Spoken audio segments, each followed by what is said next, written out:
Саламатсыңарбы, урматтуу кечинекей бөбөктөр. Мен силерге азыр Акылдуу Дыйхан аттуу кыргыз эл жомогун айтып берейин. Студияда мен Абдурахман Абдибалиев.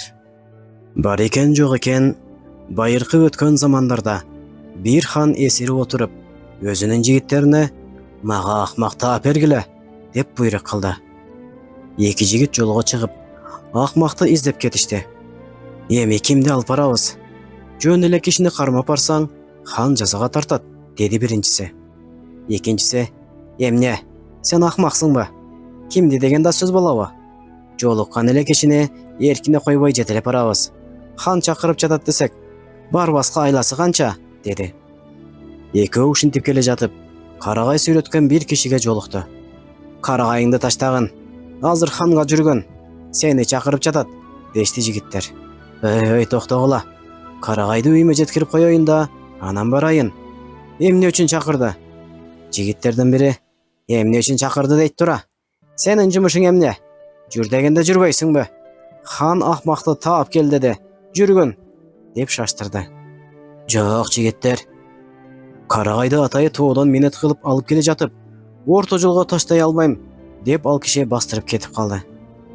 Эки жигит жүрүп отуруп, өрүмөк соккон бир аялга жолугушту. "Ботом, аял кишини эмнеге чакырат?" деди аял. "Аял кишини кепке сөзгө чакырмак беле. Акмак адамды таап кел деген. Эркектер менен айтышпай, жүр тезирээк", дешти эки жигит. "Ого, койгөн. Бул ала жазда бекер жүргөн кишиден бөлөк акмак табылбас. Мен деле оокатым үчүн өзүмө керек ишими бүтүрүп алайын деп жанталашып жатамын. Акмакты тапчу жериңерден издегиле, мен барбаймын", деп аял катуу айтты.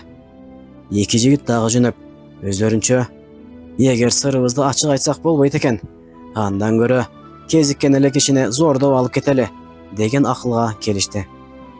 Алар жер айдап жаткан бир дыйканга жолугуп: "Ой, дыйкан, жүргүн ханга", дешти. "Эмне үчүн?" деди дыйкан. "Көп сүйлөбөй, жүргүн дегенде жүргүн. Хан акмакты таап кел деп айткан, сен акмак экенсиң". Жигиттерге дыйкандын ачуусу келип: "Силер үчүн акмакты даярдаган киши жок. Көзүмө көрүнбөй жоголгула", деди. "Эмесе акмакты таап бергин", деп эки жигит дыйканды бекем кармап туруп алышты. "Мени кое бергиле. Күн ысып баратат. Жер кургай электе айдоомду бүтүрүп алайын", деди дыйкан. "Жок, же өзүң жүргүн, же бизге акмак ким экенин айтып бергин. Баарыңар эле акмак эмеспиз дейсиңер. Кимиңер акмак экениңерди биз кайдан билебиз?" деп жигиттер аны шаштыра баштады. Дыйкан ойлонуп отуруп: "Акмакты таап кел деген хандын өзү акмак, же акмакты издеп жүргөн экөөң акмак. Мындан артык акмакты дүйнө жүзүнөн таппайсыңар", деди. Жигиттердин ачуусу келип: "Сен ханга тил тийгиздиң. Барып айтабыз. Бир айтмактан миң айткын. Теги ушуну ханга угузуп айтсаңар экен", деди дыйкан. Эки жигит ханга келип айтышты. "Ошол дыйкандын колу бутун байлап алып келгиле", деп хан буйрук берди. Дыйкан хандын астына келип отурду. Хан дыйканды кекетип: "Сен мени акмак дейсиң. Эгер акылдын баары сенде болса, Кудай кайсы жерде турат?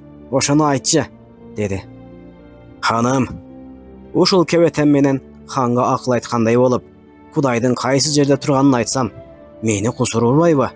Ошондуктан сиз менин кийимимди кийип, кечирим сурагандай баш ийип туруңуз. Мен сиздин кийимиңизди кийип, тагыңызга отуруп, хан болуп айтайын. Антпесем, ушул сыягым менен кантип айтамын?" Хан макул болуп, үстүндөгү кийимди берди.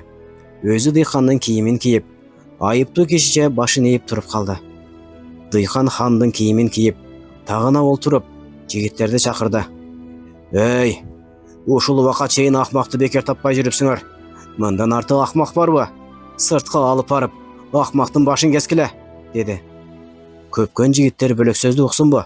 Ханды желкелеп барып, башын кесип ыргытышты. Мындан кийин дыйкан элге кайрымдуу жана адилет хан болуп калган экен. Урматтуу кичинекей бөбөктөр, ушуну менен кезектеги берүүбүз соңуна келип жетти. Уктурууну даярдаган Абдурахман Абдибалиев. Саламатта калгыла.